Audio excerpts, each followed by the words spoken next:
ఈరోజు మునుగోడు నియోజకవర్గం నారాయణపురం మండలం గుజ్జ గ్రామంలో గుజ్జ సర్పంచమ్మ గారు ఎర్ర కవిత సైదులు గారు తల్లి శనార్థుల తల్లి నమస్కారం అన్న.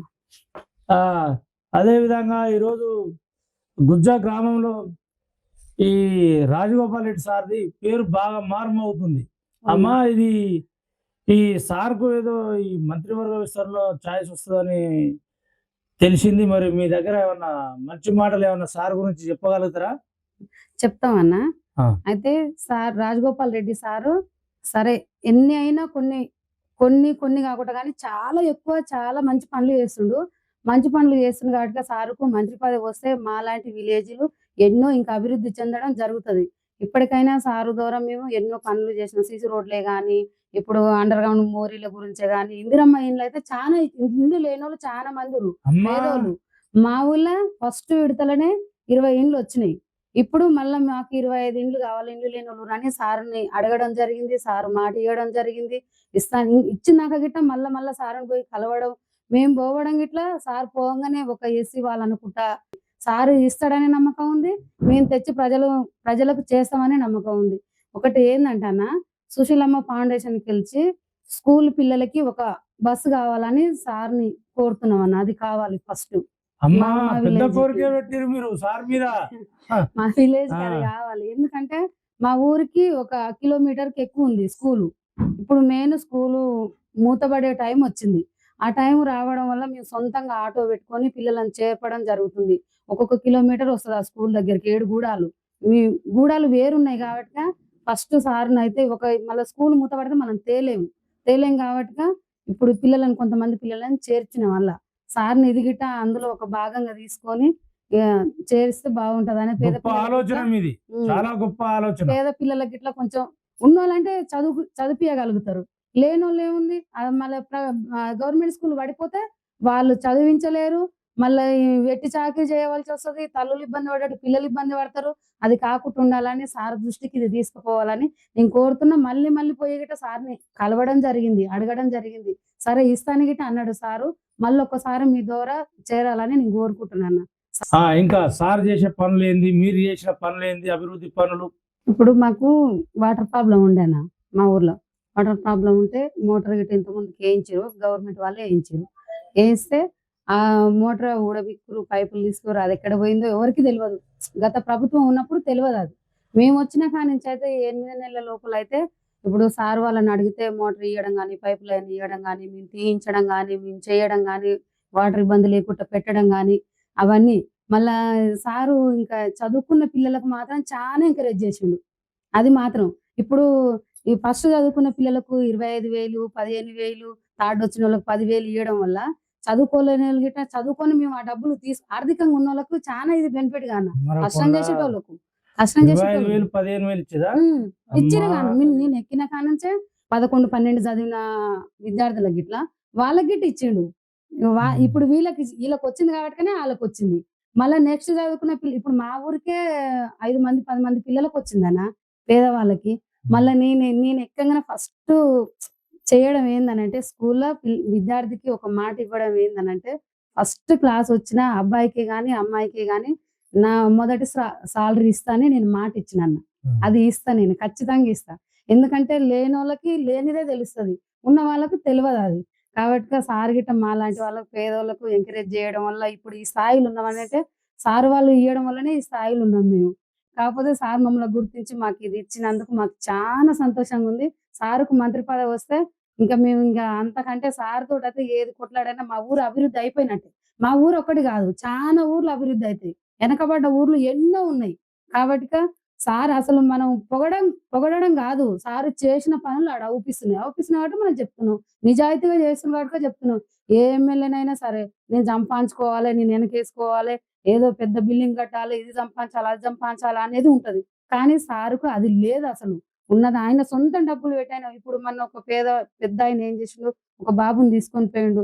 తండ్రి చనిపోయిండు, తల్లి లేదు. ఈ బాబు పరిస్థితి ఏంది? ఆ పెద్దాయన చాలా ముసలాయన. ఆయన కష్టం చేయలేడు. పిల్లగాడు చిన్నగుండు. కష్టం చేయలేడు, సాధలేడు. సార్ దగ్గర తీసుకుపోగానే ఇప్పటి నుంచి అసలు పెద్ద అయిందాక ఆయన బాధ్యత మొత్తం నాదే అని అన్నాడు సారు. అమ్మా అంత గొప్ప మాట మాట ఎమ్మటే ఇచ్చిండు. ఆలోచించకుండా తిండి గాని, ఫుడ్ గాని ఏది గాని అంత బాధ్యత సారే తీసుకుండు. ఎవరు తీసుకుంటారన్న ఇయాల రేపు? కన్న తల్లిదండ్రులే కనేసి వదిలేసిపోతుర్రు. కానీ సార్‌కి ఏ బంధం ఉంది? ఏ బంధం లేదు. లేకున్నా ఒక మాట ఇచ్చేసిండు. అలాంటి వాళ్ళు మాలాంటి వాళ్ళనైనా సరే పేదవాళ్ళని సాన దృష్టిలో పెట్టుకునే సారు పోయి మనం ఒక మాట అడిగినామంటే ఉన్న దాంట్లోకెలిచైనా నేను చేస్తానే అంటాడు గానీ, నేను చెయ్యననే మాట మాత్రం ఇప్పటి వరకు సారుకు రాదు. సారు మీద చానా అభిమానం ఉంది మాకు. ఆ సారు ముందల మాట్లాడే అవకాశం వచ్చిందనంటేనే పెద్ద గొప్ప అనుకోవాలి. ఎప్పుడన్నా ఇక్కడొచ్చేది సారు మీటింగులు పెట్టినప్పుడే గానీ, లేపోతే ఏదన్నా జరిగినప్పుడు వచ్చినప్పుడు, "అమ్మ మేము సార్‌తోని మాట్లాడగలుగుతామా?" అనే స్థాయిలో మేముండేది దూరంగా నిలబడి జూసి. ఇప్పుడు హ్మ్. నేను సార్ దగ్గరికి పోయి కలిస్తే నాకు చానా సంతోషం అనిపిస్తుందన్న. ఇంగ అంతకంటే మించి ఇంగేం గావాలి? నాకొక కొడుకు, ఒక బిడ్డ. నా బిడ్డకి గూడా కొంచెం జాబ్ రావాలని సార్‌ని అడుగుదాం అనేసి అనుకుంటున్నా. నా హ్మ్. కొడుకైతే చదువుకుంటుండు. గవర్నమెంట్ హాస్టల్‌లోనే చదివిపించినాం. గవర్నమెంట్ స్కూల్‌లోనే చదివిపించినాం. లేదు గదా! మేము పేదోళ్ళం గదా! పేదోళ్ళం గాబట్టికే మనది అదే ఉంటదిగ. మా సర్పంచ్ గారు ఈరోజు మరి నిన్న మొన్న వార్త మీరు ప్రైవేటు బళ్ళలోకి పోకుండా ప్రభుత్వ పాఠశాలే ముద్దు అనే నినాదంతోటి హ్మ్. ప్రైవేట్ బస్సులను మీ ఊరికి రాకుండా చేసిరనే వార్త తెలిసింది మాకు. అది వాస్తవేనా ఆ! సర్పంచ్ అమ్మ? నిజమే అన్న. ఎందుకంటే స్కూల్‌లో స్ట్రెంత్ తక్కువయింది. దానివల్ల మేమేం జేసినామంటే దానివల్ల మేమేం జేసినామంటే, ప్రైవేట్ స్కూళ్ళల్లో గాకుండా ప్రభుత్వ పాఠశాలలకు పంపిస్తే, ఇప్పుడు గవర్నమెంట్ నుంచి ఫుడ్ గావచ్చు, విద్య గావచ్చు, సార్‌లైన ఇప్పుడు గవర్నమెంటు స్కూళ్ళల్లో చదువుకుర్రు గాబట్టుకనే ఇప్పుడు ఆళ్ళకి గవర్నమెంట్ జాబ్‌లొచ్చినియి. మరి మనం ప్రైవేట్ స్కూళ్ళలో పోయిన ఇప్పుడు ప్రెస్టేజ్ కోసం పోతే అది కాని పని అది. ఇప్పుడు విద్య గురించైనా సరే, ఫుడ్ గురించైనా సరే, బుక్స్ గాని, బ్యాగ్స్ గాని ప్రతి ఒక్కటి గవర్నమెంట్ నుంచి చెందుతుంది. మరింక మనకేం ఇబ్బందయితుంది? తల్లిదండ్రులకు ఫోర్స్ చేసి ఇంటింటికి తిరగడం జరిగింది. అడగడం జరిగింది. చెప్పినంత వరకు చెప్పినాం. మా వంతు అయితే మేమైతే పిల్లలనైతే ఒక 20 మంది దాకా చేర్పియడం జరిగింది. సొంత ఆటో పెట్టి ఇప్పటి వరకైతే చేర్పిస్తున్నాం. విలేజ్‌లో ఎక్కువురు. చిన్న పిల్లలు తక్కువురు కాబట్టి చిన్న పిల్లలు పోలేరు. బ్యాగ్స్ మోసుకొని అవన్నీ చేయలేరు కాబట్టి ఆటో పెట్టిచ్చి పంపియడం జరుగుతుందన్న ఇప్పుడైతే. ఇంకా గిట్ల మేము ఉన్నన్ని రోజులైతే ఇంకా స్ట్రెంత్ ఎక్కువ పెంచడం జరుగుతుంది. స్కూల్ కోసమయితే ఎవరి కోసం ఎవరి కాడికి పోయైనా ఏదైనా అడిగి విద్య లేనిదే మనం ఏం జేయలేం. విద్య ముఖ్యం. కాబట్టిక మేము ఏదైనా పిల్లల గురించి చేయగలుగుతాం అన్న. సార్ కానించి ఒకసారి నా రిక్వెస్ట్ ఏంటిదంటే సార్‌ని నేను అడగాలనుకున్నదేందంటే, సార్‌ని ఒకసారి మా స్కూల్‌కి తీసుకొచ్చి వాతావరణం చూయించి శనార్థులే సైదులు తాత శనార్థులు. నమస్తే. ఇయాల మన గుజ్జ గ్రామంలో కోమటిరెడ్డి సుశీలమ్మ ఫౌండేషన్ ద్వారా ఏమో కొత్త కొత్త పనులు తెలిసినాయి మాకు. కంటి ఆపరేషన్ అనేది ముచ్చట తెలుస్తుంది. అది వాస్తవేనానే? వాస్తవేను. హ్మ్. సుశీలమ్మ ఫౌండేషన్ కింద మా ఊరికెళ్ళి గూడా ఒక 20, 30 మందిని నారాయణపురంలో క్యాంప్‌లో పెడితే తీసుకొని పోయినాం. కొంతమంది చాలా మంది 10 మందికి బాగా అయింది. 10 మందికేమో కొద్దిగా షుగరు అది ఇది ఉందని తర్వాత టాబ్లెట్‌ల అద్దాలిచ్చిర్రు. ఇప్పటికైనా 10, 20 మంది దాకా సేఫ్‌గుర్రు. మళ్ళీ ఇంకోటి మా మామ మా సర్పంచ్ వాళ్ళ బాబాయ్ ఆయన ఎన్నో గవర్నమెంట్ హాస్పిటల్ తిరిగిండు. ప్రైవేట్ హాస్పిటల్ తిరిగిండంట. తిరిగితే కాలే. గిట్ల సంగతి మీ ఒంగోలు నియోజకవర్గంలో రాజగోపాల్ రెడ్డి చూపిస్తున్నట్టుగా కంటి వెలుగు ఫ్రీగా అనంటే, మునుగోడులో క్యాంప్ ఆఫీస్‌లో పెట్టినాడు. తీసుకొచ్చినాం మా మామని. తీసుకొచ్చి ఈడ చూపిస్తే ఇప్పుడు మంచిగా అవుపడుతున్నాయి అంటుండు మా మామ ఫోన్ చేసి. అమ్మా! రాజగోపాల్ రెడ్డికి దండం పెడతా నాకు నేను ఈ ప్రైవేట్ హాస్పిటల్ ఎన్నో తిరిగినా నాకు కాలేదు. ఇప్పుడు మంచిగా అయిందనండి. ఇంకోటి సుశీలమ్మ ఫౌండేషన్ కిందనే మొన్న రీసెంట్‌గా మన క్యాంప్ ఆఫీస్ కాడికి వచ్చిండు ఓ ముసలాయన. ఓ ముసలాయనొచ్చిండు. ఆ తల్లి, తండ్రి చచ్చిపోయిందంట. ఆ అబ్బాయికి గుండెకేదో ప్రాబ్లమ్ ఉందంట. అవును. ఇగ ఆయనకి ఆ ముసలాయనకు ఆ పోరగాడే దిక్కంట. ఎటూ చేయలేక ఇన్ని డబ్బులు నా దగ్గర లేవని సార్ కాడికొస్తే ఇమ్మీడియేట్‌లో ఎమ్మటే హాస్పిటల్‌కు నువ్వెంత గాని నేను చూసుకుంటా పో అని నిమ్స్‌లకు పంపించిండాయన. అమ్మా! అంత గొప్పున్న ఎంత డబ్బు గాని మేము ఆడనే ఉన్నాం క్యాంప్ ఆఫీస్ కాడనే. ఎంత గొప్ప ఎంత మనసుండాలే. డబ్బు గాని మునుగోడు నియోజకవర్గం గాని సగం సొంత డబ్బుతోటే చేస్తుండు రాజగోపాల్ రెడ్డి. గవర్నమెంట్ డబ్బులు గాక, గవర్నమెంట్ ఇచ్చే నిధులు గాకనే సొంత డబ్బుతోటే సగం చేస్తుండు.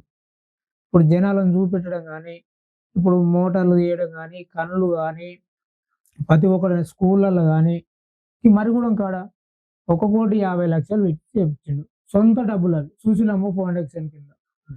ఈ 119 ఎమ్మెల్యేలల్ల ఎవళ్ళన్నా మీకు వార్త అనిపించిందా చెప్పండి.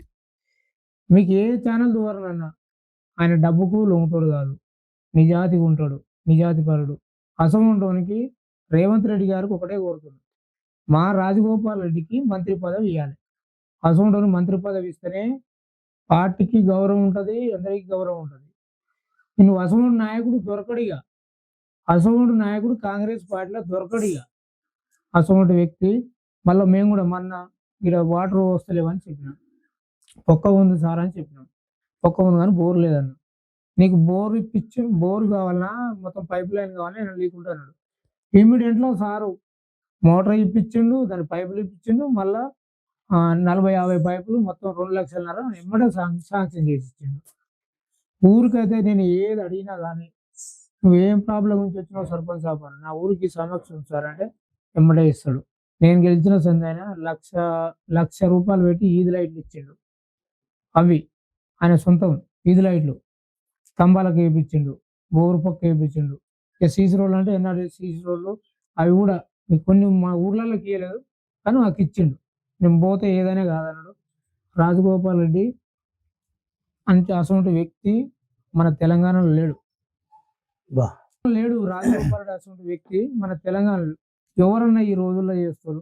ఒక్కటే రోజు స్కూల్ పిల్లలకు 10th క్లాస్ వాళ్ళకు 10th క్లాస్ వరకు ఫస్ట్, సెకండ్, థర్డ్ వచ్చిన వాళ్ళకు ఆయన 30 లక్షలు. ఒకటే రోజు 30 లక్షలు. మళ్ళా ఒడ్లు చూపుతందుకు అమ్మాయిలు మాకు గిట్టుబాటు అవుతలేదంటే మీకు ఎంత కావాలో చెప్పని ఒకటే 10 లక్షలు ఎమ్మటే ఇచ్చేసిండు. నాకు 15 రోజులలో నాకు ఒడ్లు అనేది ఉండొద్దు కళ్ళాలల్లా. ఒకటే రోజు 40 లక్షలు పెట్టిండు నియోజకవర్గానికి. ఏ ఎమ్మెల్యే పెట్టిండు? ఎవరు పెట్టారు? కానీ అసలు వ్యక్తిని గుర్తించి మంత్రి పదవి ఇస్తే మన మునుగోడు నియోజకవర్గం మొత్తం ఒక శ్రేష్టసామలం అయిపోతుంది. ఆయన అభివృద్ధి గురించే కోరుకునేది, నాకు పదవి కావాలి, నాకు ఇది కావాలని కాదు, అభివృద్ధి గురించే కోరుకునేది. కానీ ఆయన ఇచ్చిరు, మాట ఇచ్చిరు, దాని ప్రకారమే ఉండమంటారు. ఇప్పుడు అన్నదమ్ములు అంటే అన్నకుంది తమ్మునికి అంటే ఎవరి కుటుంబం వాళ్ళదే. ఇప్పుడు ఈడ లేదా మరి? ఇప్పుడు ఖమ్మంలో ముగ్గురుకు ఉంది కానీ ఖమ్మంలో 3 మంత్రులు, తెలవనికి 2 ఎవరు?